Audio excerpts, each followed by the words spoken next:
Okay जी, अस्सलाम वालेकुम। मेरा नाम उमर मुबीन है और मैं वेलकम करता हूँ आपको अपने चैनल के ऊपर। एक अच्छी न्यूज़ आज के लिए अल्हम्दुलिल्लाह, पाकिस्तान अमेज़न के ऑफिशियल सेलर लिस्ट में ऐड हो चुका है। ऑफिशियल न्यूज़ है कि पाकिस्तान से अब हम लोग अपने अकाउंट्स बना सकते हैं, पाकिस्तानी बैंक्स को इंटीग्रेट कर सकते हैं, अपने लोकल पाकिस्तान बैंक के क्रेडिट कार्ड को यूज़ कर सकते हैं अमेज़न पे अपना अकाउंट बनाने के लिए।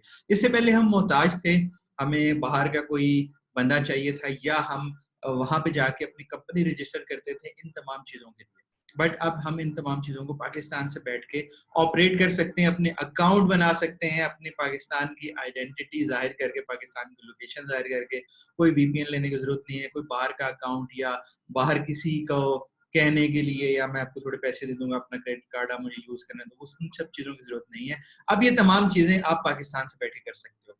बट कुछ रिस्पॉन्सिबिलिटी आपके ऊपर यहाँ पे ऐड हो गई है, कुछ एक्स्ट्रा रिस्पॉन्सिबिलिटी आपके ऊपर आ गई है जब आप पाकिस्तान से बैठ के अमेज़न के ऊपर जा रहे हो। सबसे पहले कुछ साल पहले भी पाकिस्तान सेलर लिस्ट में था, but with in 6 month Pakistan को वहाँ से डिलीट कर दिया गया। पाकिस्तान के जितने सेलर थे उस टाइम, उनको रिमूव कर दिया गया। किस रीज़न की वजह से? कि ये फ्रॉड कर रहे हैं, ये स्कैम कर रहे हैं, ये 2 नंबर काम कर रहे हैं। तो अब हमें उस चीज़ को दोबारा से फेस नहीं करना। बहुत वक़्त लगता है, बहुत मेहनत लगती है, बहुत सारे लोगों की एफर्ट है, जिसमें गवर्नमेंट इन्वॉल्व है, जिसमें प्राइवेट बिज़नेस फर्म के मालिकान हैं, उन्होंने भी बहुत ज़्यादा एफर्ट की है। उसके बाद कुछ इदारे हैं जिन्होंने उनके साथ अमेज़न को एग्री किया है कि आप लोग पाकिस्तान में आओ, हालात चेंज हो गए हैं, सब चीज़ें चेंज हो गई हैं, अब ऐसी कोई चीज़ नहीं होगी। ठीक है, मैं आपको कुछ नाम भी बताता हूँ जिन्होंने बहुत ज़्यादा एफर्ट किया और कुछ ऐसे भी नाम है जिन्होंने कोई एफर्ट नहीं की और वो खामखा का क्रेडिट ले रहे हैं। तो सबसे पहले हमें जिन चीज़ों के ऊपर फोकस करने की ज़रूरत है वो है सबसे इम्पोर्टेंट वैल्यू। कस्टमर यूके में, यूएस में, कनाडा में कहीं भी बैठा हुआ है और वो अमेज़न से पाकिस्तानी प्रोडक्ट को बाय करता है तो उसको एक वैल्यू मिलनी चाहिए। ठीक है, ये हमारे लोकल मैन्युफैक्चरर्स के ऊपर बहुत बड़ी रिस्पॉन्सिबिलिटी है कि वो उसको उसके वैल्यू के हिसाब से उसको एक प्रोडक्ट दें, उसकी प्रोडक्ट में वो वैल्यू ऐड करें। ठीक है, अगर वो वैल्यू आप ऐड नहीं करते हो और उस क्वालिटी की प्रोडक्ट नहीं देते हो तो अल्टीमेटली सारा का सारा बिजनेस कहाँ मूव करेगा? चाइना, जो कि ऑलरेडी हम बहुत सालों से कर रहे हैं। पाकिस्तान में बैठ के अमेज़न पे चीजें बेच रहे हैं चाइना से लेके। पाकिस्तान को क्या फायदा है? हम लोगों को क्या फायदा? हमें इस एड लिस्ट में ऐड होने का क्या फायदा? अगर हम चाइना से ही चीजें लेके भिजवा रहे हैं, हम अपनी लोकल चीजों को प्रमोट कर रहे हैं, लोकल चीजों को यूके की, यूएस के और इंटरनेशनल मार्केट तक लेके जाना है रिटेल नेटवर्क के थ्रू, अमेज़न नेटवर्क के थ्रू। ठीक है, तो बहुत बड़ी रिस्पॉन्सिबिलिटी है जो लोग जो मैन्युफैक्चरिंग कर रहे हैं वो लोग वहां तक चीजें लेके पहुंचाएं और एक अच्छी चीज को वहां पे लेके जाए, क्वालिटी वाली चीज को लेके जाए। तब हम लोगों को फायदा होगा, वो पैसे भी पाकिस्तान में आ रहे हैं, पाकिस्तान की प्रोडक्ट्स भी बढ़ रही हैं, सेलर भी बढ़ रहे हैं। तो एज अ नेशन बिल्ड होने के लिए हमें अपनी अपनी रिस्पॉन्सिबिलिटी 100% करनी पड़ेगी। उसके बाद सेलर को दो चीजों पे सबसे ज्यादा फोकस करने की जरूरत है।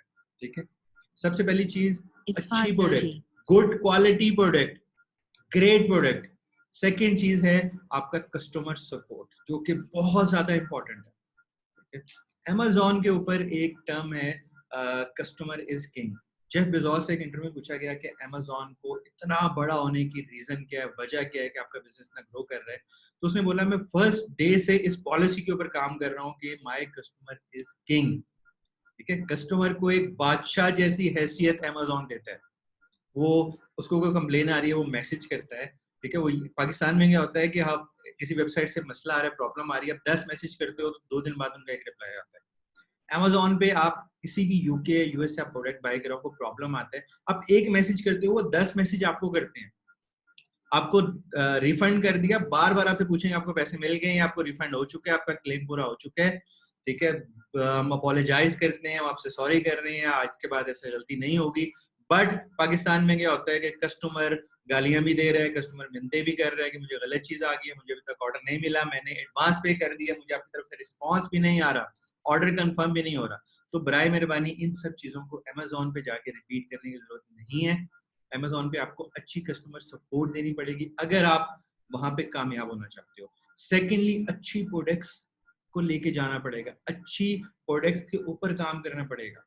ठीक है, उसके बाद कभी भी चीट करने की कोशिश मत करना, सोचना भी नहीं कि मैं अमेज़न के ऊपर कस्टमर्स को चीट कर सकता हूँ, जैसे हम लोकल मार्केट में कर देते हैं। उसने मँगाया था गुलाब और हमने उसको मट्टी को पैक करके भिजवा दिया, ठीक है? तो कस्टमर रोता रहे, कंप्लेन करता रहे, कंज्यूमर कोर्ट चला जाए, कोई हमें फ़र्क नहीं पड़ता। बट अमेज़न पे क्या होता है, वो फौरी तौर पे आपका अकाउंट ब्लॉक कर देते हैं। एक कंप्लेन के ऊपर भी अकाउंट ब्लॉक है। बहुत सारी केस स्टडीज़ आप गूगल पे जाके सर्च करो कि why Amazon block sellers account. एक कंप्लेन के ऊपर भी वो अकाउंट ब्लॉक कर देते हैं, ठीक है? तो हमें कस्टमर को चीट करने की बिल्कुल ज़रूरत नहीं है, ना इस बारे में हमने सोचना है कि हम कस्टमर को फ्रॉड कर दें। महँगी चीज़ बेच रहे हैं, यहाँ से ₹10 की हमने एक कपड़ा खरीदा और उसको वहाँ पे $100 पे कस्टमर को बेच रहे हैं। कस्टमर यहाँ वहाँ पे बैठा हुआ है, उसके पैसे आ चुके हैं, उसके बाद कस्टमर मेरा क्या कर लेगा? वो अमेज़न पे जाके रिव्यूज़ देगा आपके खिलाफ, नेगेटिव रिव्यूज़ देगा, आपकी रेटिंग डाउन हो जाएगी, आपकी प्रोडक्ट फ्रंट पे नज़र नहीं आएगी, वो दूर तक चली जाएगी, ठीक है? इतना स्ट्रॉन्ग है अमेज़न का बैकएंड नेटवर्क, ऑटोमैटिकली सब चीज़ें चल रही हैं। एक कस्टमर ने 1 स्टार दिया आपको या आपके बारे में नेगेटिव रिव्यू किया, फिर अमेज़न आपकी लिस्टिंग को डिलीट कर देगा, आपके अकाउंट को ब्लॉक कर देगा। तो बराए मेहरबानी अमेज़न को चीट करने का या कस्टमर्स को वहाँ पे चीट करने का सोचना नहीं। उसके बाद आपकी जो रिफंड पॉलिसी है उसको बहुत क्लियर रखो, ठीक है? जो भी पॉलिसी आप बना रहे हो उसको बहुत ज़्यादा क्लियर रखो कि 30 डेज़ रिफंड पॉलिसी, ठीक है? अब 30 डेज़ रिफंड पॉलिसी का मतलब ये है कि 30 दिन के अंदर-अंदर कस्टमर ने अगर कंप्लेन की है, तो आपका काम है कि आपने उसको रिफंड करना है, ठीक है? ये नहीं कि यार मैं 30 दिन का वेट करूँ, 30 दिन पूरे हो गए, 31वें दिन उसको मैसेज करूँ कि जी टाइम तो पूरा हो गया आपका, पॉलिसी आप क्लेम नहीं कर सकते हो, ठीक है? जो भी पॉलिसी बना रहे हो आप, जो भी आपका बिज़नेस पॉलिसी है जिसको अप्लाई कर रहे हो, उसको बहुत ज़्यादा क्लियर रखो कस्टमर्स के लिए। सेकंडली 100% पॉलिसी को फॉलो करो। ठीक है? कस्टमर की ईज़ के लिए, कस्टमर की आसानी के लिए। एक कस्टमर आपको लगता है कि यार इसने मेरे पास ऑलरेडी 50 ऑर्डर किए हुए हैं, 51th ऑर्डर में इसको प्रॉब्लम आया है, तो आउट ऑफ द पॉलिसी जाके आप उसको फेवर दे दो कस्टमर को, वो दोबारा से ऑर्डर करेगा, ठीक है? उसके माइंड में क्या चीज़ जाएगी, यार पाकिस्तानी बंदा है, बड़ा अच्छा ईमानदार बंदा है, मुझे 30 डेज़ की पॉलिसी थी बट मैंने 90 डेज़ बाद क्लेम किया तो उसने मुझे फिर भी रिफंड कर दिया। ठीक है? तो ये कुछ बिज़नेस के बेसिक्स हैं, जो कि आपने वहाँ पे जाके अप्लाई करना है। उसके बाद जो वर्चुअल असिस्टेंट्स हैं, उनके लिए एक अच्छी अपॉर्च्युनिटी है, बट इतनी अच्छी अपॉर्च्युनिटी नहीं है क्योंकि पाकिस्तान में बहुत बड़े-बड़े इदारे, बहुत बड़े-बड़े लोग ऑलरेडी ये काम कर रहे हैं, तो छोटों के लिए इतना ज़्यादा स्कोप नहीं होगा। सेकेंडली आप डील किनसे करोगे? पाकिस्तानियों से। उसी मेंटालिटी के साथ कि ठीक है, आप मुझे पहले सेल ला के दो, फिर मैं आपको कमीशन दूँगा। कमीशन भी कितना दे रहा हूँ? 2000, 5000, 15000 इस हिसाब से। गोरे से आप उसी काम का $1000 $1500 ले रहे हो, यहाँ पे आपको 1000 1200 1500 मिलेगा, ठीक है? तो बीए के लिए इतनी बड़ी अपॉर्चुनिटी नहीं है। हाँ, अगर आप छोटे स्केल पे प्रोडक्शन करते हो, अपना ब्रांड खुद से बिल्ड करते हो, तो आपके पास बहुत ज़्यादा चांसेस है, ठीक है?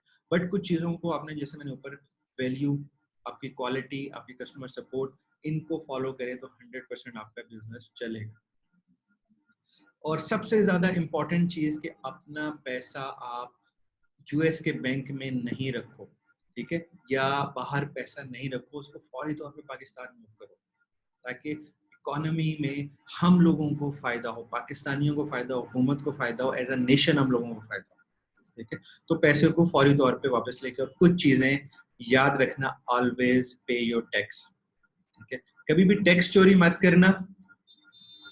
आज का बचाया हुआ 2% या 5% टैक्स भी अगर आप देते हो, तो वो कल को आपको 50%, 100% निकल जाएगा, ठीक है? इस जगह पे आके फँस जाओगे, ऐसे एफबीआर और इन सब चक्करों में फँस जाओगे, निकलना मुश्किल होगा, जान छुड़वानी मुश्किल हो जाएगी, ठीक है? तो हमेशा टैक्स दो, जो भी आपका राइटफुल टैक्स है। हमेशा कुछ टर्म्स यूज़ की जाती हैं कि ऑलवेज़ पे योर लॉयर, ऑलवेज़ पे योर डॉक्टर, ऑलवेज़ पे योर टैक्सेस। अपने डॉक्टर का पैसा मत खाओ, ऑलवेज़ उसको पे करो। वो आपको गलत एक दवाई दे गुस्से में आके और आप गए काम से। अपने वकील को हमेशा पे करो, ठीक है? क्योंकि वो आपका केस पुट अप कर रहा है, आपकी तमाम चीज़ों को, आपकी लीगल चीज़ों को वो देख रहा है, और अपने टैक्स हमेशा पे करो। इन चीज़ों का ख्याल रखो, तो इंशाल्लाह चांसेस हैं आपके पाकिस्तान में रह के ई-कॉमर्स को, अमेज़न को एक्सप्लोर करने के। Thank you. अल्लाह हाफ़िज़।